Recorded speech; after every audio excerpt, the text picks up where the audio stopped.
What's up, y'all? Today I'm going to be showing you my mobile gaming setup. Here we have an ROG Ally X 2TB. I bought it almost brand new for $500 on Marketplace. It also came with a dock that was like $50, so that's pretty good. And then we have a 14-inch 3K 120Hz OLED monitor here. It's pretty easy to hook up, just USB-C. That was $165. We have a 3070 Ti mobile. That was about $170 used on eBay. And then any 650 watt power supply should do. 500 even is good. But this is only a 115 watt card, so I really only need like a 200 watt at a max. But that's pretty good. Then the dock itself is $125. You can get a power supply for about $35 as well. So I'm going to be doing benchmarks without the GPU dock first, just the ROG Ally on the display, and then afterwards we're going to do it with the GPU dock. Okay, so here are the settings I'm using. We are using manual mode with everything set to the max, 30, 43, and 53. We are using Xbox mode on Windows on our Ally. So I had to switch it to desktop mode to show you this, but for the benchmark purposes, I'll restart the computer and run it in Xbox mode.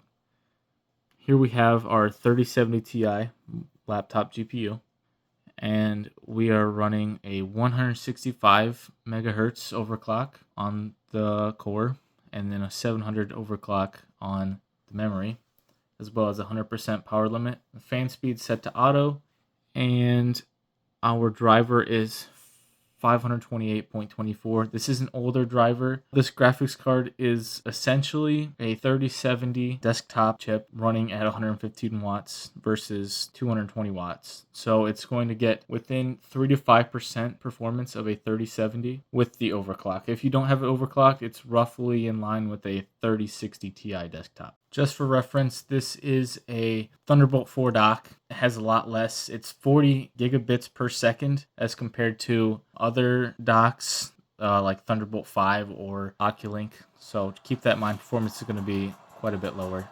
So since we can't test the performance on some newer games, we are going to try to test the performance on some older games. So here we are in Hogwarts Legacy. I'm just doing a quick, just one game test, just to see the eGPU versus the GPU inside the machine. So we are running at 3K resolution, TAA low, upscale type none, frame gen off, the latency, make sure that's on. VSync off, frame rate uncapped, HDR, 3070 Ti Frankenstein. On the Ultra preset, ray tracing and everything.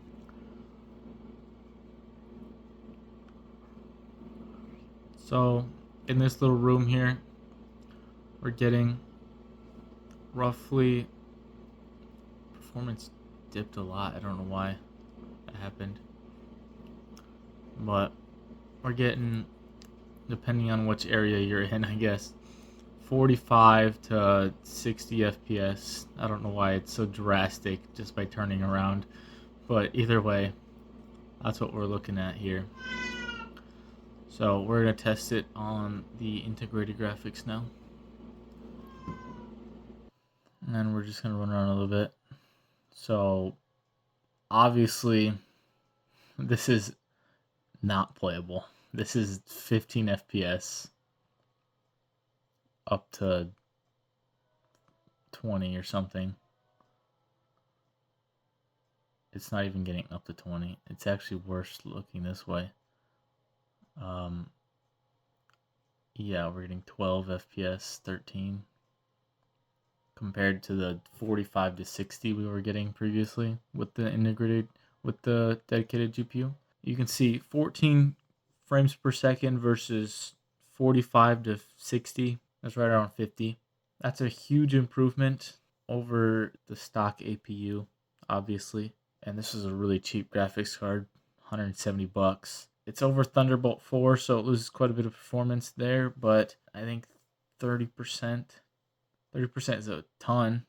I'm not going to lie to you. That's a third of my graphics card just thrown out the window, but it's also still way better than the integrated graphics we have here. Even with the ray tracing off, it was not performing any better. I don't know why. Anyways, guys, this is pretty much the end of the video. The Ally X 2TB used, or even just the 1TB, if you can get it for even like $600 for a 2TB or $500 for a 1TB, that's still a really good deal.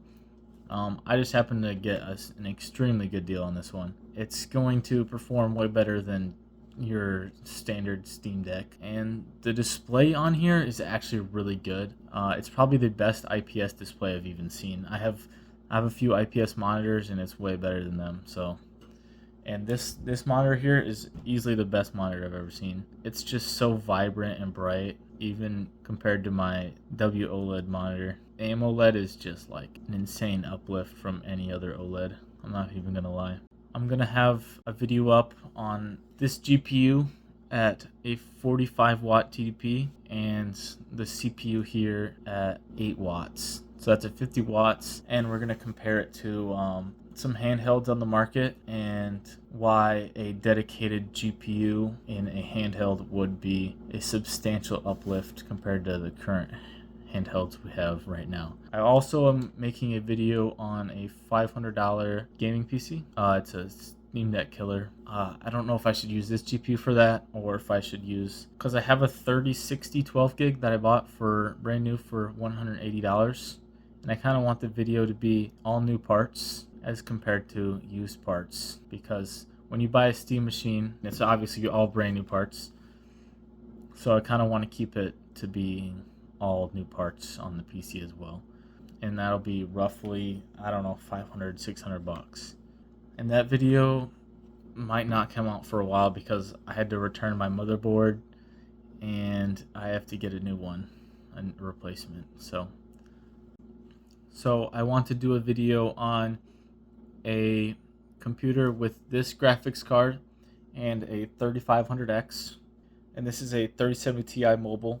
I want to run the Ti mobile at the rated 115 watts, which is comparable to the 110 watt GPU in the Steam machine, as well as 3500X, which is very similar in performance and is also running at 50 watts compared to the Steam machine's CPU, which is running at 45. So it'll be 10 watts more power, but way more performance. It's essentially going to be like a, why didn't they use some older architecture or older parts as compared to trying to force themselves into a DDR5 situation where just no reason to be, because like DDR5 is so expensive.